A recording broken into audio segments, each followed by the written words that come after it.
बिस्मिल्लाहिर्रहमानिर्रहीम, अस्सलामु अलैकुम। आप देख रहे हैं SM TV ग्लोबल और मैं हूं मोहम्मद साकिब मलगानी। सबसे पहले शामिल करेंगे न्यूज़ हेडलाइंस।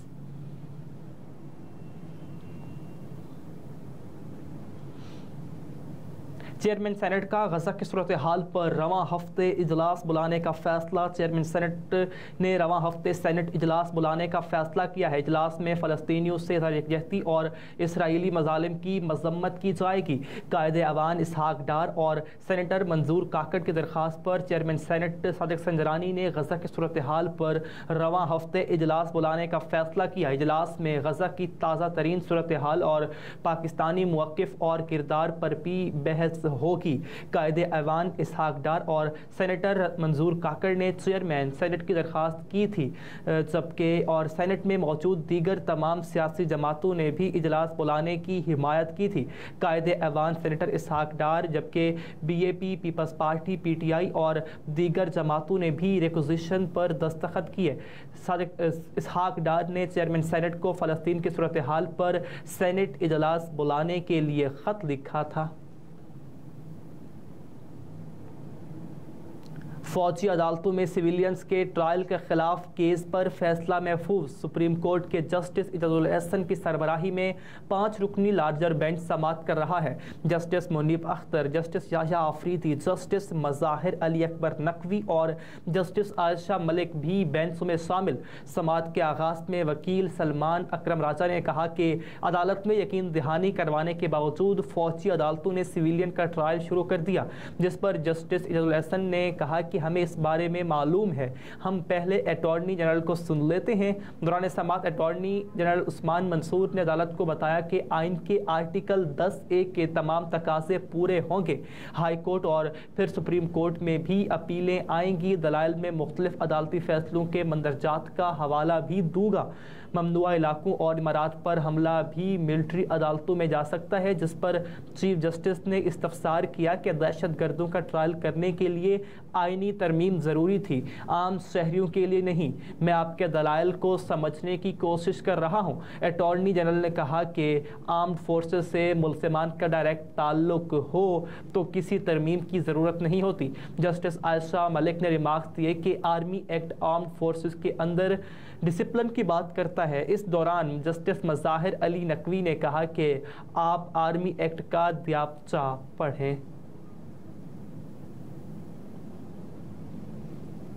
इसहाक डार आमदन सतजात केस में बरी हो गए। साबिक वफाकी वज़ीर ख़जाना इसहाक डार के खिलाफ आमदन से ज़ायद असासों के केस से मुतालिक रेफरेंस पर जज मोहम्मद बशीर ने महफूज फैसला सुना दिया। एहतसाब अदालत ने कहा कि इसहाक डार के खिलाफ नैब को शवाहिद नहीं मिले।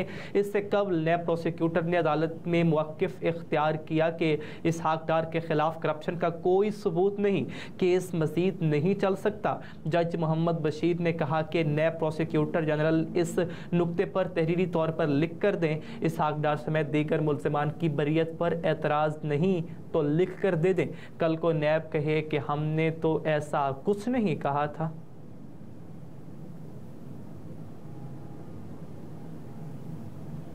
90 रोज़ में इंतखाबात का केस इलेक्शन कमीशन को नोटिस। समाअत 2 नवंबर तक मुलतवी। सुप्रीम कोर्ट में 90 दिनों में आम इंतखाबात के इनेकाद से मुताल्लिक केस की समाअत चीफ जस्टिस पाकिस्तान जस्टिस काजी फायज ईसा की सरबराही में 3 रुकनी बेंच ने की। बेंच में जस्टिस अमीनुद्दीन खान और जस्टिस अतहर मिनुल्लाह शामिल हैं। PTI की तरफ से वकील barrister Ali Zafar video link के जरिए पेश हुए। चीफ जस्टिस ने रिमार्क्स दिए कि PTI की दरख्वास्त पर तो रजिस्ट्रार ऑफिस के के खिलाफ अपील है। ये अपील तो चैम्बर में लगती है, खुली अदालत में कैसे लगी? आबिद जुबैरी साहब, आप अपनी दरख्वास्त में क्या मांग रहे हैं? आपने दरख्वास्त कब दायर की? अपनी इस्तदा पर आए। वकील आबिद जुबैरी ने अदालत को के सामने ही अपनी दरख्वास्त पढ़ी। PTI के वकील अली जफ़र ने कहा कि रजिस्ट्रार ने आईनी दरख्वास्त पर एतराज़ आयद किया।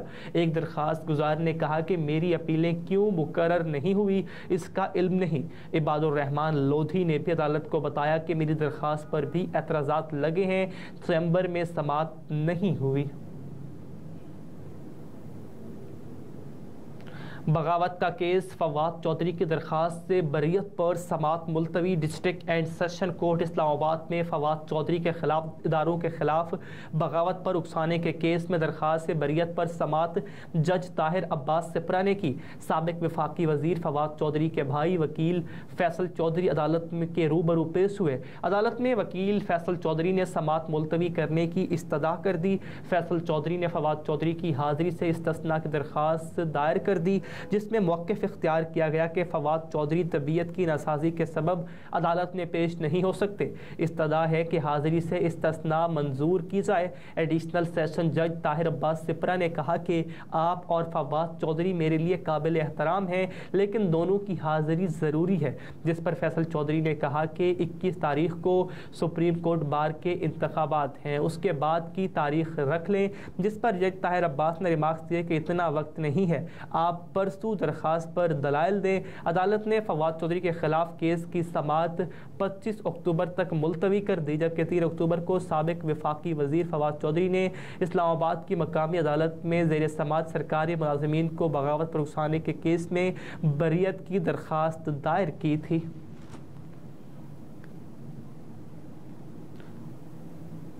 मनी लॉन्ड्रिंग केस, परवेज़ इलाही को आज भी अदालत में पेश ना किया जा सका। FIA सेंट्रल कोर्ट में साबिक वज़ीर आला पंजाब परवेज़ इलाही और उनके बेटे मोनिस इलाही समेत दीगर के खिलाफ मनी लॉन्ड्रिंग केस की समाअत हुई। अडियाला जेल हुकाम ने सदर तहरीक इंसाफ की मेडिकल रिपोर्ट अदालत जमा करवाई। मेडिकल रिपोर्ट में बताया गया कि परवेज़ इलाही सफ़र करने के लिए फ़िट नहीं है, इसलिए रावलपिंडी से लाहौर का तवील सफ़र नहीं कर सकते। तिबी बुनियादों पर परवेज़ इलाही को आज FIA कोर्ट में पेश नहीं किया गया।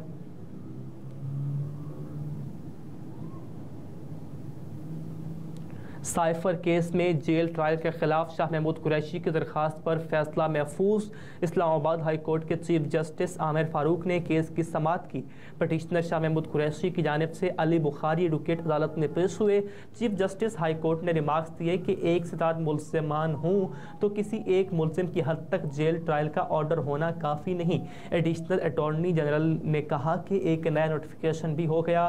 13 अक्टूबर को जेल ट्रायल का वो प्रोसिक्यूटर ने दायर करना था, मगर वो अभी ट्रायल के लिए गए हैं। चीफ जस्टिस ने अली बुखारी से इस्तफसार किया कि क्या आपने 13 अक्टूबर वाला नोटिफिकेशन देखा है। अली बुखारी ने कहा कि जेल ट्रायल सिक्योरिटी के लिए होता है, मगर इसमें अहले खाना को ट्रायल सुनने की इजाज़त होती है। अदालत ने कहा कि ये प्रैक्टिस है या कोई कानून भी मौजूद है। इस मुतालिक हम जेल ट्रायल और इन कैमरा प्रोसीडिंग को आपस में मिक्स कर रहे हैं। अली बुखारी ने अदालत को बताया कि अभी इन कैमरा प्रोसीडिंग का कोई ऑर्डर नहीं हुआ। जेल ट्रायल में प्रेसाइडिंग अफसर ने बहुत अख्तियारात होते हैं। प्रेसाइडिंग अफसरान रिक्वेस्ट नहीं ऑर्डर कर सकता है जेल सुप्रीडेंट को, और जेल में समाअत के वक्त जगह भी बहुत कम होती है।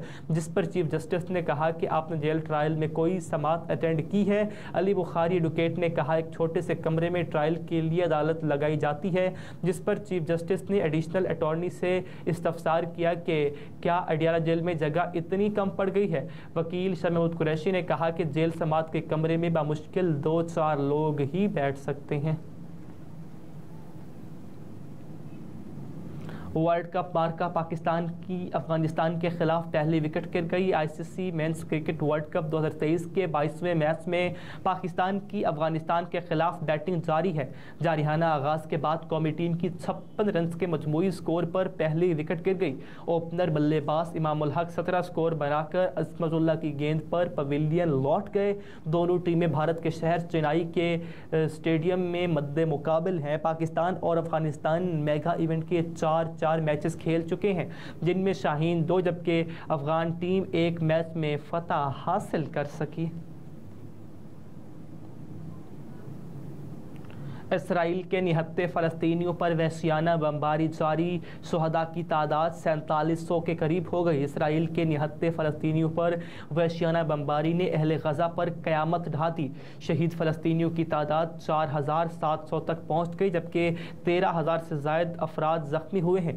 गज़ा पर इसराइली जारहियत के नतीजे में मुतासर होने वालों में 70% बच्चे, ख़वातीन और बुज़ुर्ग शामिल हैं, जबकि 2000 के करीब बच्चे, 1000 से ज़ायद ख़वातीन और 21 सहाफ़ी शहीद हो चुके।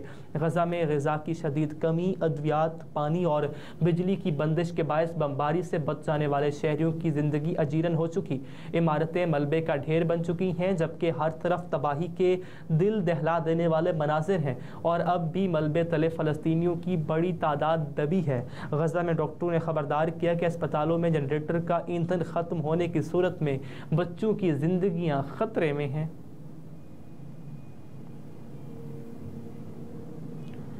हमास और हिजबुल्लाह के खिलाफ दो महाज पर कार्रवाई न करें, बाइडन का इसराइल को मशवरा। अमेरिका ने इसराइल को खबरदार किया कि इसराइल एक साथ बड़े पैमाने पर जंग छेड़ने का ना सोचे, वो बैक वक्त दो महाजों पर लड़ने की गलती से गुरेज करे। गैर मुल्की मीडिया के मुताबिक बाइडन इंतज़ामिया ने इसराइल में बेंजामिन नेतन्याहू की हुकूमत को खबरदार किया कि गजा में हमास के साथ लड़ाई के दौरान वो लुबनान में हिजबुल्लाह के साथ बड़े पैमाने पर जंग छेड़ने की गलती ना करे, क्योंकि इससे मशरिक़ वस्ता का पूरा खित्ता बहरान का शिकार हो सकता है।